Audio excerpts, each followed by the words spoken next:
Goeiemiddag Suid-Afrika is Sondag, 10de Mei 1500 in die tyd van hierdie berig, bietjie update vir die Iran-oorlog.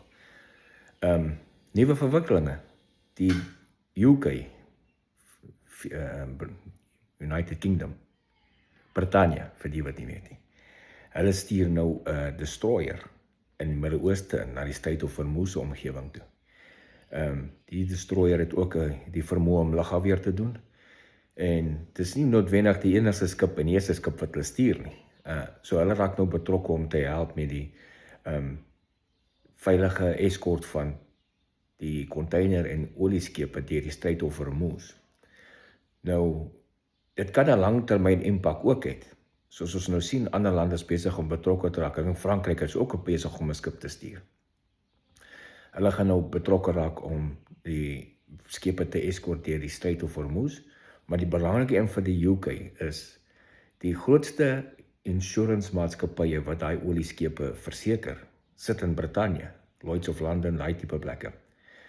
Nou as hulle sien dat hulle eie weer oorlogskepe terugvoer van hulle eie commanders kry, dat hulle kan skepe veilig deurbring, olietankers, containerskepe veilig deurbring, dan gaan hulle baie makliker daai skepe weer verseker. Want op die oomblik die rede hoekom die skepe nie beweeg nie, is omdat hulle kry nie versekering nie.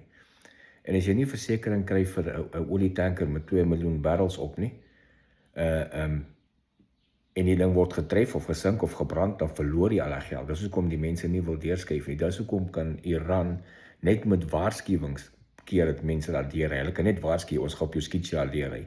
En dan gaan die insurance nie toelaat dat jy deurry nie. So maklik soos dit.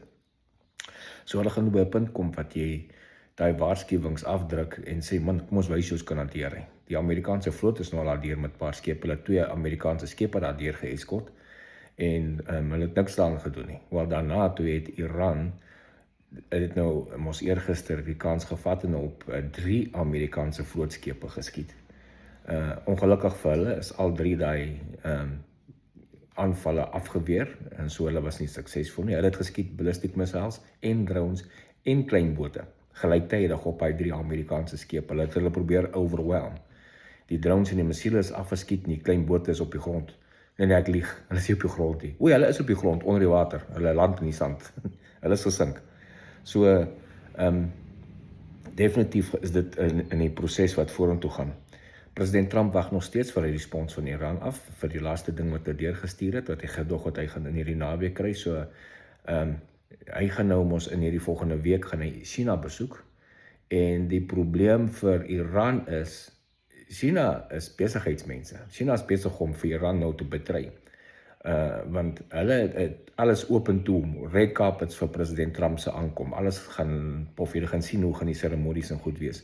Hulle gaan hom met oop arms verwelkom en baie warm verwelkom. En die ding gaan op die tafel wees, die bespreking tussen president Trump en president Xi. En president Xi gaan druk op Iran sit om tot op einde te kom, want hulle suffer ook, maar hulle wil nie betrokke raak militêr nie.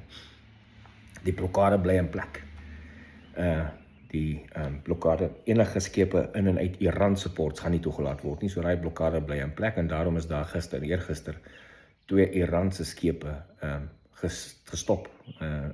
F-18 Super 100 het op hulle geskiet. Hulle engine kamers geskiet en een is 'n radar eerste skepe was die radars gedisable, die ander skepe is die engine kamers geskiet. En hulle kan nie beweeg nie. So, hulle weet, as daar skepe van Iran probeer deurkom, gaan hulle gestop word deur gunfire, deur die Amerikaanse vloot. So dis die stand van sake. As enige iets bykom vandag, dan sal ek later 'n berig maak. Sien julle later.